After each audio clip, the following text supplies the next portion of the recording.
Bueno, continuando co tema da memoria RAM, imos falar agora, bueno, de algo que outra vez xa se mencionou, pero cun pouquiño máis de detalle, vale?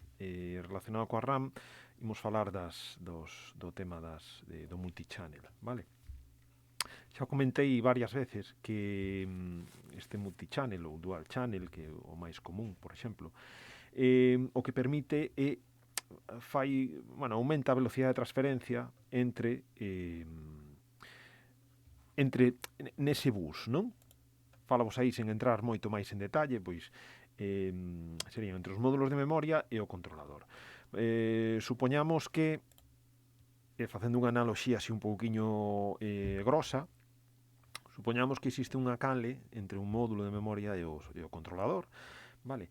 Se eu collo instalo dous módulos de memoria, eses dous módulos de memoria os instalo aproveitando a tecnoloxía de dual channel, o que estarei facendo é como duplicar, vale? Como utilizar eses dous canais dun xeito máis eficiente. É dicir, teóricamente estaría duplicando esa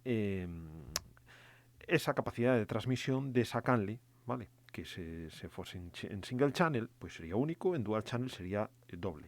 En triple, en cuádruple, pois cuádruple, como o propio nome indica. De todos xeitos, incido unha vez máis con que son melloras teóricas, vale? Bueno, hai certos estudios, probas e tal que na práctica sí que é certo que hai melloría, pero non con estes multiplicadores, non?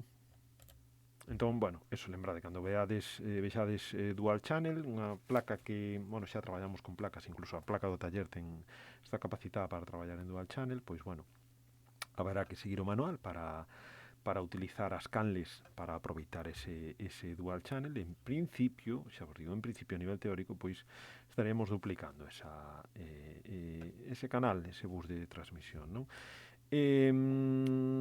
Despois teríamos, bueno, triple channel, aquí tedes un exemplo de quad channel ou cuádruple channel, vale? Que o concepto sería o mismo, pasa que este caso utilizando pois 4, vale? Máis conceptos que vos aparecen interesantes nesta páxina as SODIMM. As SODIMM é o acrónimo de Small Outline DIMM. Vale, as SODIMM non son máis que módulos de memoria máis pequenos.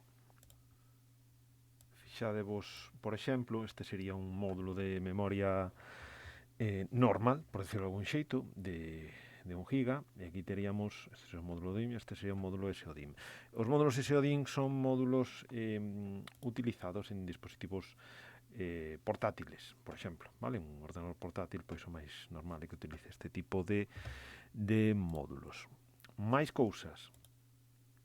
Aparecen outra vez de novo o concepto do frontside bus, que xa o vimos cando faláramos dos procesadores.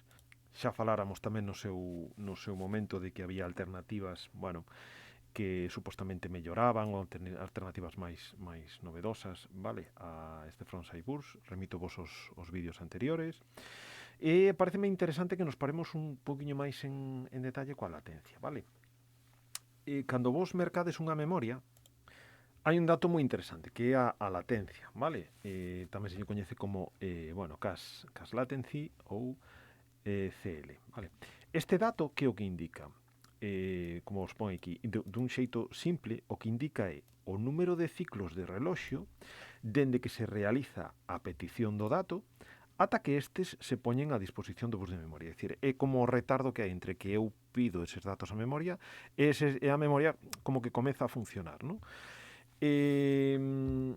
Obviamente, canto máis reducido sexa este dato, máis reducido é a latencia e como se a memoria fose máis eficiente, é dicir, tarda menos en empezar a proporcionarme datos, vale?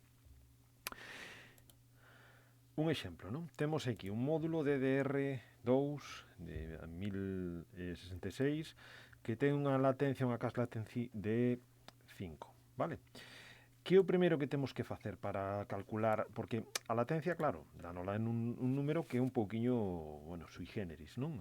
5, 10, 9, esos son valores bastante comuns, non? Pero esos 5 que son, non?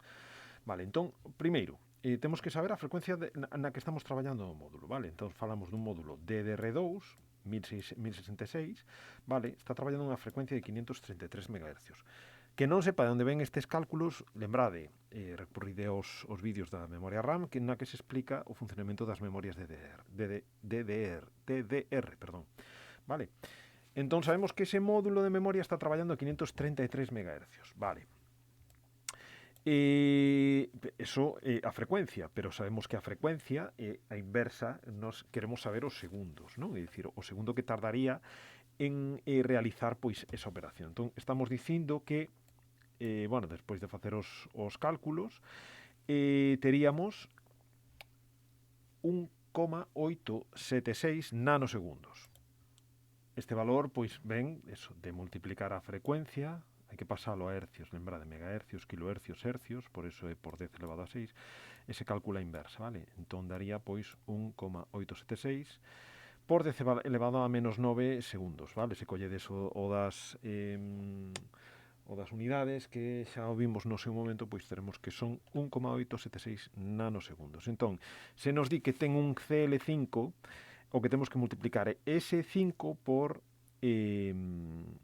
o tempo dese ciclo, non? Que serían 1,876. E nos daría que este módulo ten unha latencia de 9,38 nanosegundos, vale?